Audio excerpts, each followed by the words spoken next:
guys are all just like really misogynistic. How do you define misogyny? I don't know. I don't like this. I'm just asking how you define misogyny. Are you okay? Like, do you want to go as in leave? Do you ever just like look at a man and feel annoyed? Like they're literally just existing. They technically haven't done anything. And you're like, I just feel so Feminism is rooted in the struggles of ordinary women. It's about the fact that, women often get paid less. It's about the fact that women are on the front line of some of the hardest sectors to work in care, in our healthcare system, in social care. It's about the fact that they do so much unpaid labor in the household. How many female bricklayers do you know?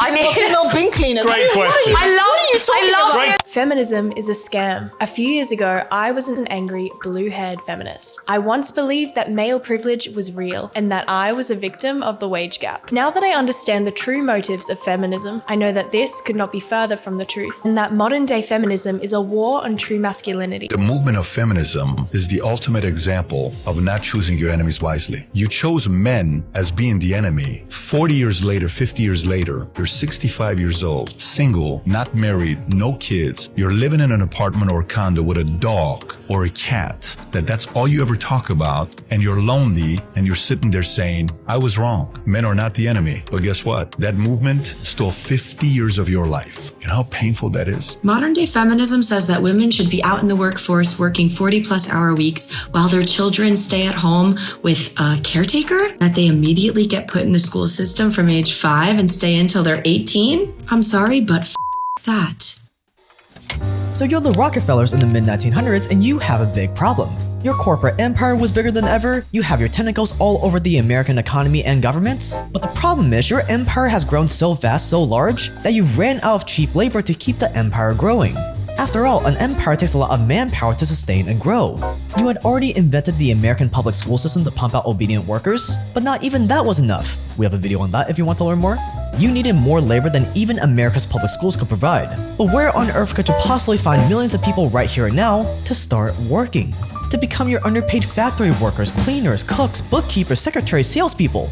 And that's when it hit you. That's when you realized the answer you were looking for was staring at you right in the face this entire time. Women. Ah yes, women. Think about it, back in the 1900s, women didn't work. Only a tiny percentage of women had jobs outside of their homes. That meant that half of America's entire potential workforce was not working. And why would they want to work? Their husbands made more than enough money to support them. And in general, women naturally care more about love flowing through their relationships than they do about conquering the world and making money. Most women could do the work in oil fields and coal mines and factories and offices if they had to, but are they gonna be happy? Are they gonna be in their element? Probably not. But, if you could somehow convince women to leave their families behind and enter the factories, fields, and offices instead, well, you would solve your labor problem once and for all, wouldn't you? But how do you convince women who have never been employed, never had to clock in or out, never had to answer to a corporate boss? How do you convince these women to leave their home, leave their family, leave their freedom to come work for you for a meager wage instead? Well, you gotta convince women that all those things that they love, all those things that they hold sacred, having kids, raising kids, homemaking, things that women have been doing since the beginning of time, these aren't good things, these aren't empowering things. No, the only reason you're doing them is because men are forcing you to. The patriarchy wants you to be submissive, to keep you dependent on them. They think you're too weak, too dumb to do the same jobs as men. They think your place is in the kitchen. No, you gotta reject the patriarchy and opt in for our patriarchy instead. You gotta get a 9-to-5, have a career. You gotta do all the labor and pay all the taxes that come with it. You gotta reject all the things that make you feminine and compete with the men instead. Or in other words, you as the Rockefellers needed to co-opt the feminist movement. You needed to convince women that the real empowering thing is to become a wage slave. Yes, that is right. The same Rockefellers who were behind America's education system also helped the feminist movement blow up. Just listen to what director Aaron Russell said about Nicholas Rockefeller telling him about how his family created the women's liberation movement. You talk and he started laughing. He said, Aaron, what do you think women's liberation was about? I said, I had pretty conventional thinking about it at that point. I said, I think it's about women having the right to work, getting equal pay with men, just like they won the right to vote. And he started to laugh and said, you're an idiot. We, the Rockefellers, funded that. We funded women's lib.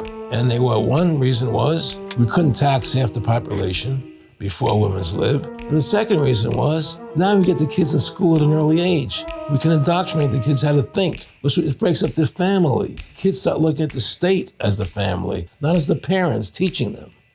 And it worked.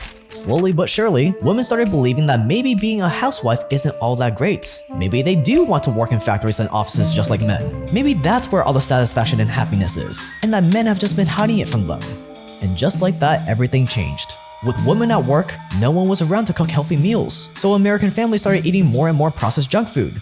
Suddenly, now double the amount of Americans were going to college and getting into mountains of debts, making the banks even richer. Suddenly, now the government could tax double the amount of people.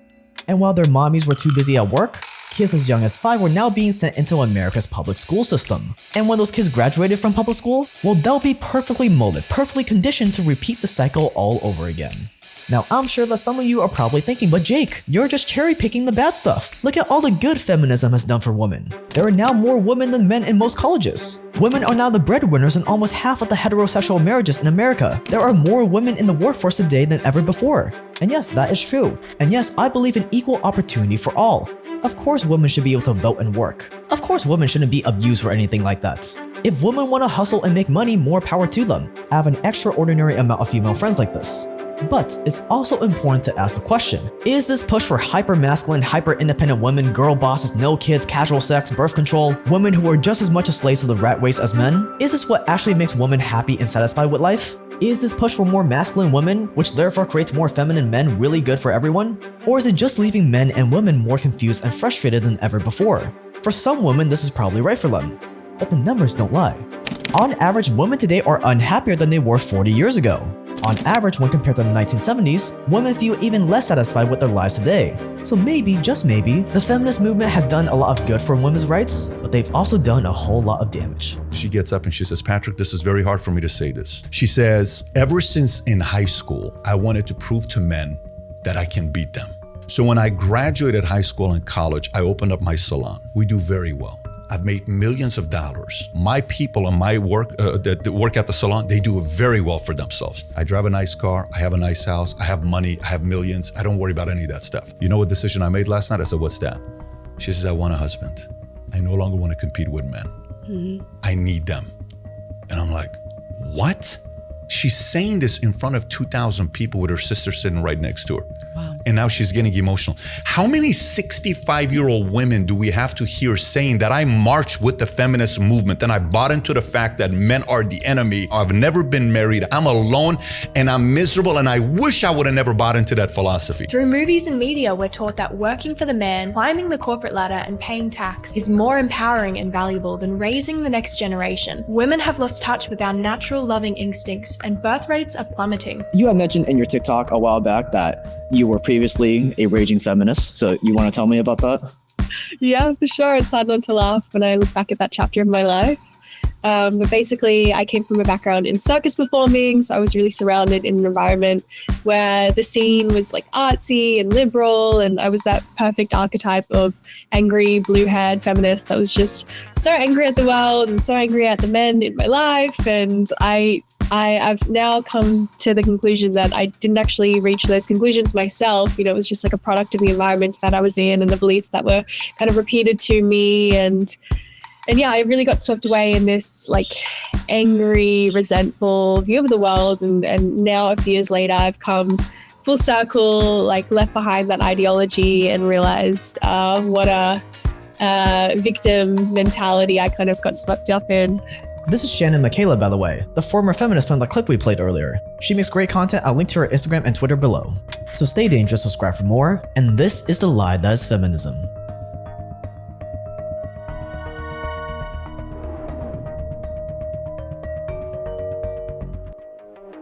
Even though feminists are trying their best to tear down masculinity, women will always find masculine men attractive. A 2019 study found that the more developed a country is, the more its women are attracted to facial masculinity. Pretty ironic that the countries with the most feminism also have the biggest desire for masculine men. And the only way you're going to become more masculine is by having more testosterone. Of course, that starts with optimizing your lifestyle, but a great supplement to help you out with that is called Kingmaker. I'm friends with the creator of Kingmaker, and he made Kingmaker to beat the testosterone supplement to end all testosterone supplements. I've been taking Kingmaker before working out and doing Muay Thai, and it has been a game changer. It feels less like a nootropic and more like I just have unlimited energy, more stamina, and I can just get more work in. I am really impressed. That's because Kingmaker contains 12 clinically studied ingredients in the right doses, so it actually makes a difference unlike most fake supplements. On top of that, the serving size of Kingmaker is 5 capsules a day. Although that may sound like a downside, if the serving size was just 1 or 2 capsules a day, it would be impossible for you to get the right doses of each ingredient for it to actually make a difference. And yet that's what every other fake testosterone supplement does. This is also why Kingmaker is not cheap. Because it's made in America with real ingredients in the right doses with third-party testing, it costs as much money to make Kingmaker as what other fake testosterone supplements are selling for. So if you want to be more masculine, if you want to promote lean muscle growth, and all the other benefits that come with higher testosterone, scroll down, click the link below, and pick up some Kingmaker now. Thanks to Kingmaker for sponsoring this video. Before the Rockefellers got involved, feminists in the early 1900s had some pretty legitimate reasons to want change. Back then, women weren't legally allowed to own property or votes. They weren't allowed to work outside of their homes. And if they managed to start making money from home, they weren't allowed to keep any of that money either. They didn't even have the right to take custody of their own children without their husband's permission. And even though the early feminist movement had a lot of shortcomings, like completely ignoring the rights of African American women, by the 1960s, it had already brought a lot of real positive change to American society. Now women were allowed to vote, own property, and even work if they wanted to. But for you, the Rockefeller family, that was just not enough. You didn't just want to give women the choice to work if they felt like it. If you left it up to them, only a small percentage would want to join the workforce. And you needed millions, remember? You needed to convince as many women as possible that they didn't just want equal rights. No, they need to be just as tough, ambitious, career-minded, and successful as men. You needed to convince them that men were the enemy. That by getting jobs, having casual sex, being single, not having kids, getting divorced, breaking down the family unit, that they were finally getting back at men for the centuries of cruel oppression. You needed to turn the idea of being a homemaker and a mother into the worst possible case scenario in the minds of women. A hard feat. But luckily you are the Rockefeller family, remember? You've got billions of dollars. You're friends with all the most influential people on earth. The American government are your marionettes. All you need to do to make feminism your biggest money maker ever is to throw a little money around.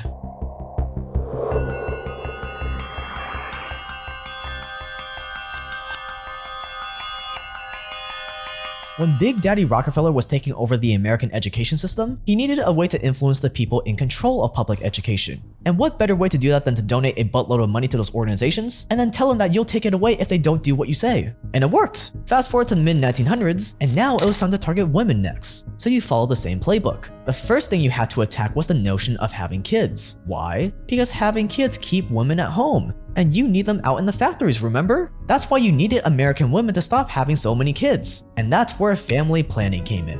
As far back as the 1940s, the Rockefeller family has been one of Planned Parenthood's biggest supporters. And they've made a lot of pretty weird propaganda, ads, to convince women that having kids keeps them poor and oppressed. Like this one taken from the Rockefeller Brothers Fund website on how poverty likes bigger families. Or this one on how overlarge families lead to poverty, ignorance, and then the cycle repeats. And none of this is really all that surprising when you consider the fact that the creator of Planned Parenthood, a feminist named Margaret Sanger, was actually a big supporter of eugenics, or the idea that inferior people shouldn't be allowed to breed.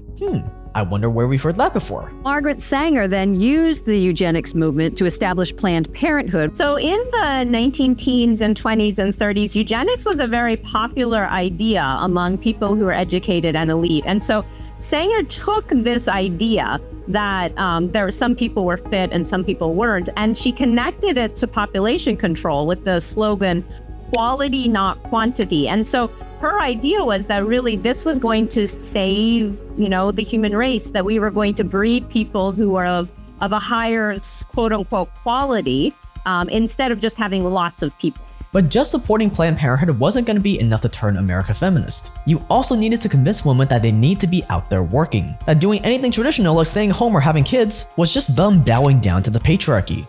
Yeah, I think it was definitely important that women have the right to work and the right to vote, and those were two pretty pivotal rights that women, I believe, should have access to. But I think that the pendulum has swung too far, and now modern feminism is actually really quite destructive for men, but especially for women too. And the more you thought about it, the more you realized that this form of extreme feminism wasn't just good for the workforce. No, there were loads of other benefits to breaking up the traditional family unit as well.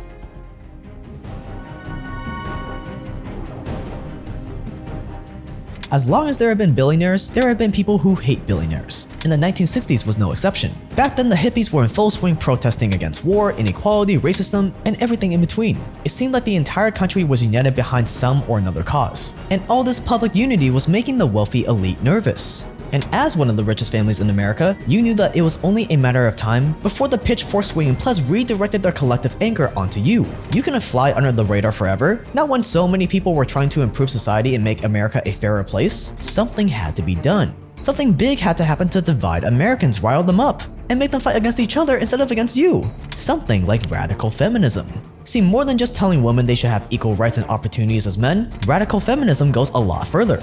It teaches women to hate men, that man's only purpose on earth is to hurt and put women down, that being masculine is toxic, that men are responsible for all the bad in the world. And all those values women used to uphold, well, they're nothing more than systems of oppression. There's no coherent goal to modern feminism, it's largely just to be angry, to be upset about something and keep pushing this idea forward that men and women are equal. And it just ties back to the whole, like the goal being pushed forward anyway. There's never supposed to be a coherent end. It's more just to be divisive and, further push along an agenda. We just exist in a time where it's like complete and total tribal mindset. It's us versus them. And with feminism, you get to paint really clear lines of what you're supposed to believe, with men and women being the exact same. And if you exist as like a strong male, you're automatically the opposition to that, just for simply existing, right? Nothing you inherently did or said, but the symbol of a modern strong man that cares for his family and maybe his wife doesn't work and all that stuff. I mean, that is the opposition to modern feminism. And that's the same playbook that spawned, it's not enough to be not a racist, you have to be anti-racist, right? It's the same ideological teachings.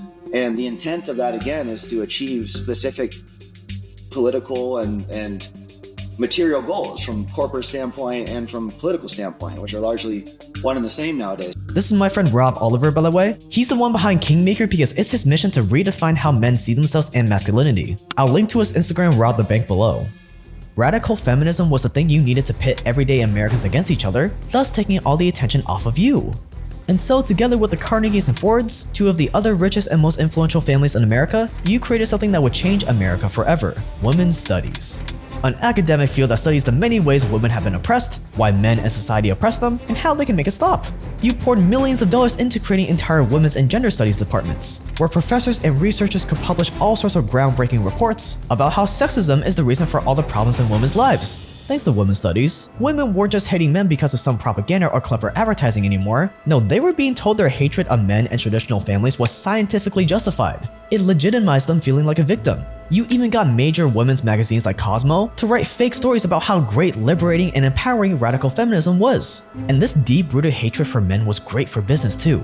In the early 1900s, just 20% of all women had some sort of paying job outside of their homes. Today, more than 75% of women between the ages of 25 and 54 have jobs. Should women be able to make money if they need to? Of course. But at the end of the day, you got what you wanted. Thanks to this new source of obedient female wage slaves, the overall supply of workers went up. Not only could you keep fueling your corporate empire with labor, but you were also able to push everyone's salaries down too. With a higher supply of workers, there was always someone willing to work for cheaper. But that's not all, because the government benefited too. With women working, the government was generating way more tax revenue. For you and your buddies, things couldn't be better, but for regular Americans, things couldn't be worse. Because you know what happens when women hate men and men are told to hate themselves? The entire family unit breaks down. Since 1970, the marriage rate in America has gone down by over 60%. While only 1 in 10 women in 1970 didn't have children by the time they went through menopause, today that number has doubled to 1 in every 5 women. Thanks to the Rockefeller-funded feminist movement, American women are too busy hating and competing with men, and American men are more confused than ever with what their role with women are,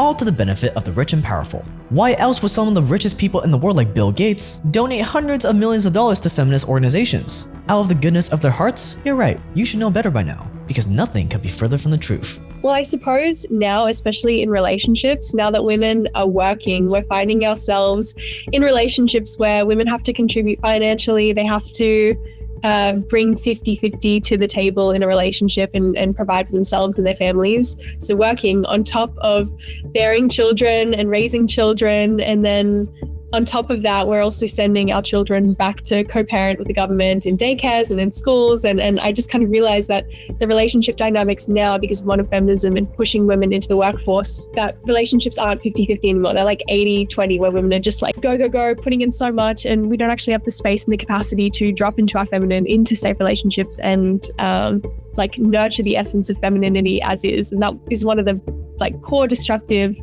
consequences of feminism, which are really like impacting our children, and it just kind of goes down generations, which is really quite significant. I actually didn't think about it that way, where if, as a woman you work and you raise a kid, then you're doing like more than 50-50.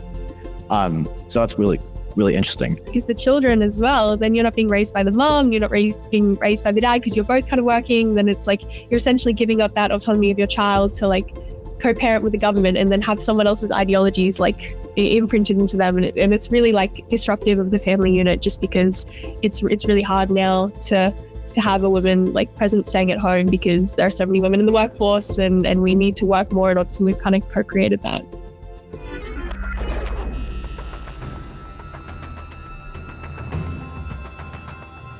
Even after more than 50 years of all this radical feminism, women today still aren't happy. In fact, women today are actually a whole lot unhappier than they were back in the 1970s. If you ask a feminist, they'll probably tell you that it's because the patriarchy still exists, when in reality, it's most likely those very same feminist beliefs that are actually making women miserable. Like the fact that casual sex leads to depression, low self-esteem, and lower life satisfaction, or that taking hormonal birth control is linked to higher suicide risk, or that married couples are actually much happier than unmarried couples or single adults, even though feminists love telling everyone that it's the exact opposite.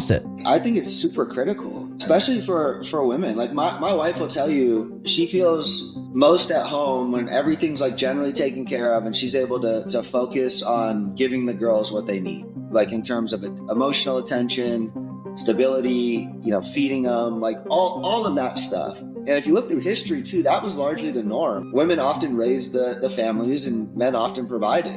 And I think that's right. Like I think that's biologically right. I think that's logically correct, and it's lost today. And I think you get a lot of just broken culture as a result. At the end of the day, the feminist movement did in fact give women equal rights, which was absolutely necessary, but it also convinced women to trade this for this. A feminist would argue that if women don't work, then they become dependent on the man and stuff like that. What are your thoughts on that?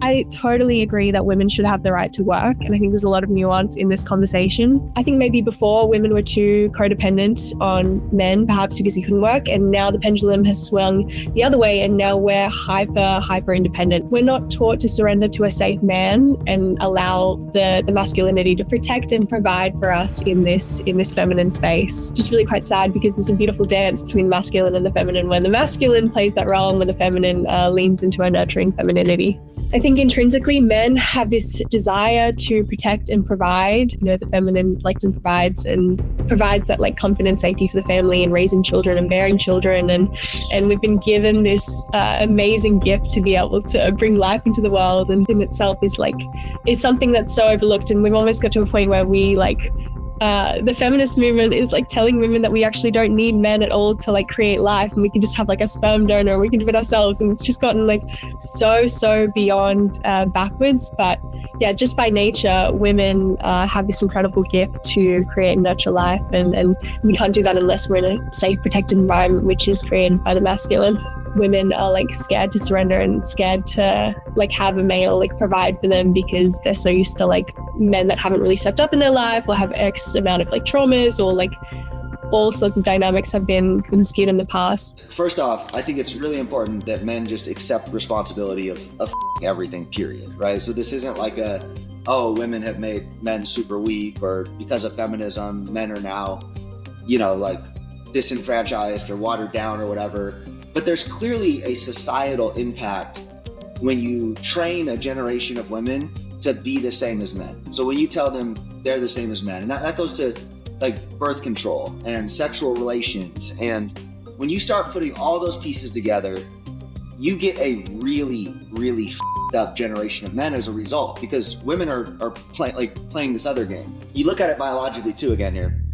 This sexual commitment, right? Like if a woman has sex historically before birth control, it is a potential 9-month commitment for them to house a child. men do not bear that same responsibility biologically. Men do not need to carry children. And birth control has essentially overwritten this and messed with hormones, and it basically gets women acting like men, right? And it gets women sleeping around more often, and the impact that has on, like, then men can no longer find the person they want to be the mother of their child, the person they want to be their wife, because the game is just like all over the place. And so that's when you get this whole incel culture of like, women are horrible and every woman, and then it breeds even worse things. Like the modern hip hop world, I joke about this all the time, but like Future, the artist, is a side effect of modern feminism. Like the whole, like, he's a meme, and it's like the whole code of Future that, never love these girls, the objects, blah, blah, blah. That could be presented as a side effect of modern feminism. I think the whole thing's fascinating, and it's just so destructive, and we're just at where we're at, really. Like, I don't see a path off it or a path backwards, but that's the end result we have. We have women acting in a very masculine manner, and as a result, you get men in a very feminine energy, and as a result, you have a crumbling society, more or less. And if that's what some women truly want, then more power to them. But let's be honest, most women would probably rather be in their feminine if they had to choose. I heard you're single. Yes, Why is that? I am. Because I think not all men, a lot of men right now act like women, and they just want more. Bring back the patriarch. I want to stay at home. I want to take care of my kids. What do you want? What do you believe? I want a man to take care of me. So you want to be a housewife? I want to be a housewife. Okay. Yeah. The old traditional way? Traditional. I'll do it. I don't mind. I'll do it. All right, let's say you meet the guy that does all that. Like, he's willing to take you in. You basically be the woman to take care of everything. Yeah. Now, does he got complete control over you? Like saying, like, all right, delete your Instagram. You can't be dressing all out on the streets. Here's my thing. I'm not going to be dressing all and like having Instagram. If I found the one and he gives me everything I need, he doesn't even have to ask me for that. I already did it. I like this one. You'll delete it? Oh yeah, for sure. Without him even having to ask. What about he wants stuff every time? Yeah. Okay. Yeah, for sure. Yeah. 100%. 100%. If he provides for me, he's a good husband. He's loyal. Everything. He's good to our kids. What more could you ask for in a man? That's what I need. I need a provider. And guys, if you're watching this, don't forget, if you want to increase your testosterone, of course you want to start with all the lifestyle stuff like exercise and getting rid of all processed foods. But if you want a boost on top of that, check out Rod's brand Kingmaker. It's the best on the market, it works shockingly well, and you can pick it up on Amazon with the link below.